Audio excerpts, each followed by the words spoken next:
What is good, everybody? Today we're going to take a look at Dillon Radunz. He is a tackle slash guard that the Saints picked up from the Tennessee Titans. Tennessee Titans drafted him in the second round, actually, of the 2021 NFL draft. It didn't really work out for them there. He kind of bounced around some positions. He played tackle in college, played some tackle for the Titans, then switched to guard. And then in his final year with the Titans, which was last year, he played right guard.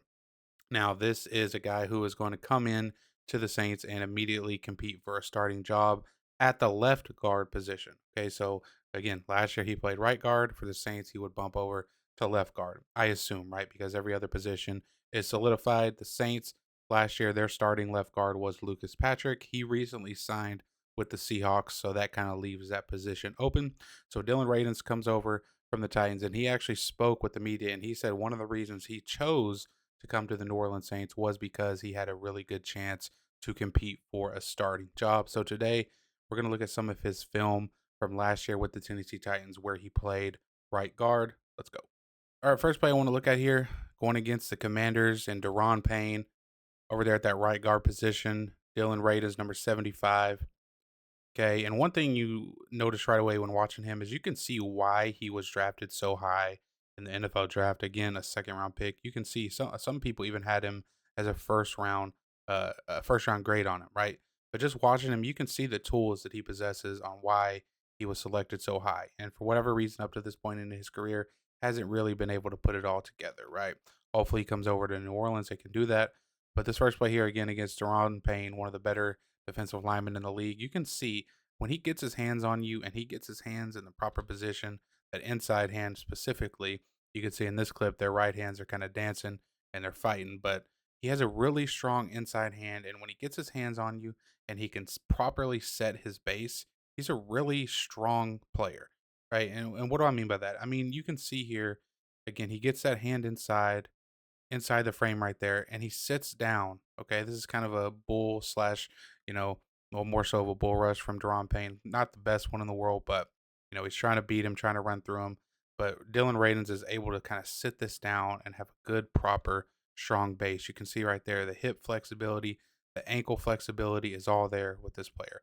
And you can see he's able to withstand and withhold against those power moves when he gets his hands on you properly. Right now, he does have some shorter arms, like I believe 33 inches, which is pretty short for an offensive lineman. So that does come into play with some of the times that he's beaten. We're going to look at some of those clips later. But again, when he gets his hands on you and he can get into proper position with his feet and set his base, he has a really nice, strong base that can hold up to these sort of power rushes against these power rushers, like a guy, in Deron Payne. All right, next clip here going against the New York Jets. Okay, and again, just like I mentioned in the previous clip, when he's able to get his hands on you and get into proper position with his feet and his hands, when they're aligned, he can hold up to some bull rushes now. Okay. This, I believe, if I'm not mistaken, is Javon Kinlaw, number 54 for the Jets. Could be mistaken, but I'm pretty sure it is. He's a good player, really good football player. They paid him a lot of money. This is a straight up bull rush. He's trying to run through Dillon Radunz. And you can see he gets hands inside the frame. Right there. He gets hands on first. Okay. Slow mo this thing so we can see it. Right there. Boom. He gets hands on first, hands inside. He's able to sit down in those hips, stop this bull rush long enough for the quarterback to make a decision. Right. So, really nice job again. See two plays in a row where he's able to sit down in that base versus a strong bull rush versus really good football players, might I add. So, again, when he gets his hands on you and he can actually get into his stance and, properly set his base, he's hard to get through, right? You can tell that he is strong and he has good play strength. And you can tell from the hip mobility, ankle mobility, and the play strength why the Titans decided to draft him in the second round and why some teams even had a first round selection on him. Next play here, sticking with the Jets. This time he's on the left side of your screen, still playing right guard, obviously. But I also forgot to mention at the beginning of this video, I'm only going over his pass rushing reps because I think in terms of the run game, um, he doesn't really that's an area that you can cover up weaknesses more so than you can in the pass game. So for this video, I'm focusing on his pass rushing reps. So here we go. Again, sticking with the New York Jets against Kinlaw here. This is a really nice job of him recovering or, n- um, you know, not necessarily losing the rep, but recovering well here versus a swipe slash club move from Kinlaw here. You can see when Kinlaw goes to swipe those hands, he actually lands the move, right? Let's go slow mo here. Check this out. He lands the club swipe right there. Okay, you can see Dillon Radunz's hands are off of the defender, but watch him sort of lean his body into him and bring his feet with him across so that it doesn't allow him to lose this rep despite him getting the hands clubbed or swiped, right? So that's what I like to see. There are a number of reps like this where he shows a really good a job at countering and also able to recover when he's hit with a good move like this. So again, really nice job from Kinlaw here timing this swipe up perfectly right there. But again, watch the feet, watch the lean and the feet. So there's the hand swipe, there's the lean, and watch Dillon bring his feet with him across the line of scrimmage there to sort of get in front of the defender and make sure that that move doesn't end up costing him a hit on his quarterback. So this right here is a really high level rep from Dillon Radunz. Again, going against a really good football player in Javon Kinlaw as well. So again, swipe, lean, bring your feet, recover. That's a really, really nice job right there from Dillon Radunz. Next play here, same sort of rep here. Again, defender going for that club swipe move, but this time he keeps a really strong inside hand versus it. The outside hand does get knocked off, but you can see right here again, he lands first on the defender, right? That helps certainly. You can't really see that inside hand, but it's in the inside of that defender's frame. And when the defender goes for the swipe there, you can see his outside hand does get knocked off, but he keeps that strong inside hand connected to that defender. And again, is able to keep that hand connected and bring his feet along with him to stay in front of the defender. And then right there, look at him drop his base, drop his anchor right there. That's really good stuff. That right there is hip flexibility and ankle flexibility. Okay. So again, one thing that's popping up is he's really good at countering or recovering from these different types of pass rushing moves from defenders. Okay. I mean, this is just a really good job. Like this shows how strong he is, in terms of play strength, because for him to be able to keep that inside hand glued to that defender despite this swipe move right here, and for him again to bring his feet across the formation, he has really good feet. Right. You can see right there, he's able to kind of stop on a dime on that outside foot, that right foot of his right there, and drive back inside off of it again to stay in front of that defender and to protect his quarterback long enough for Will Levis to get rid of the ball.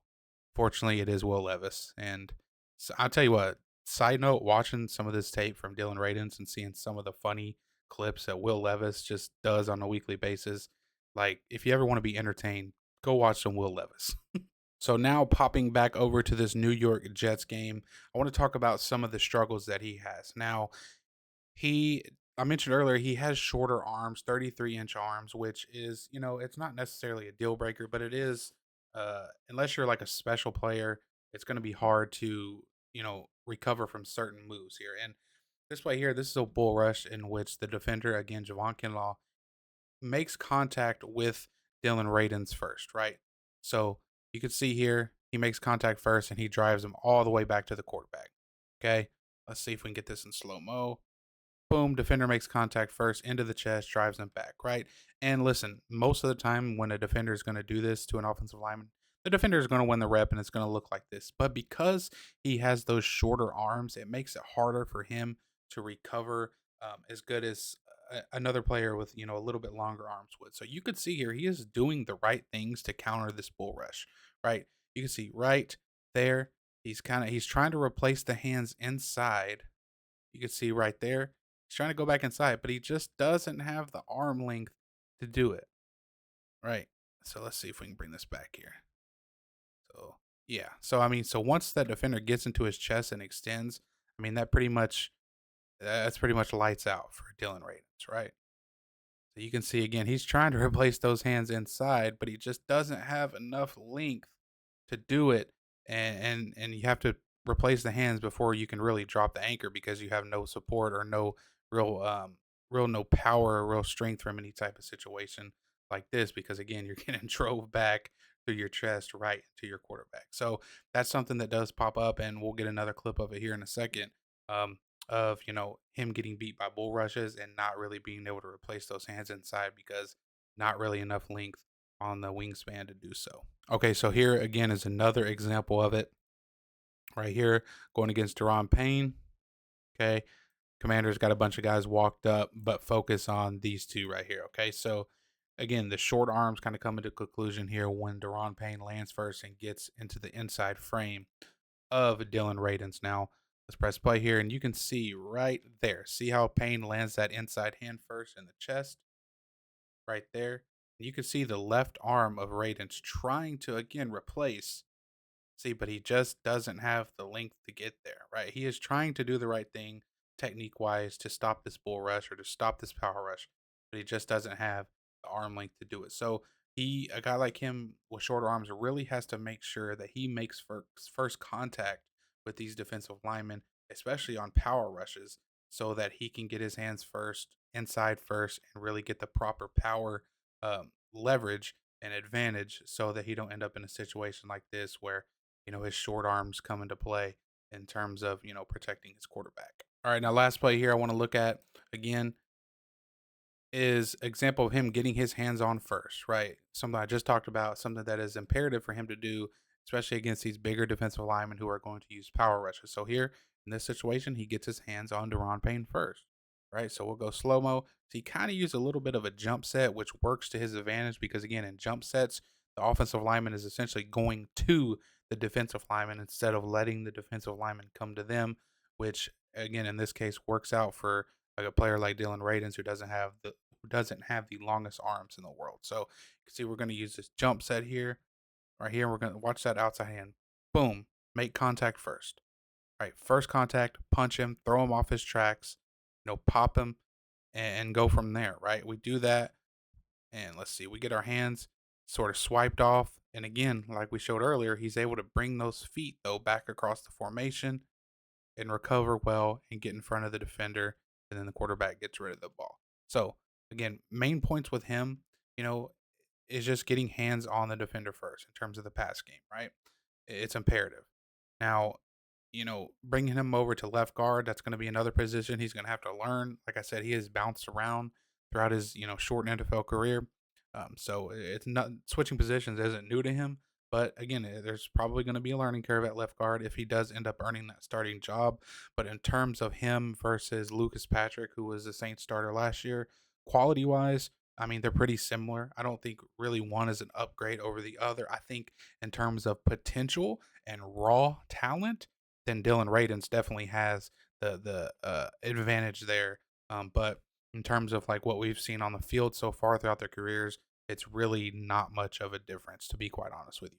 So I appreciate you guys watching. Peace.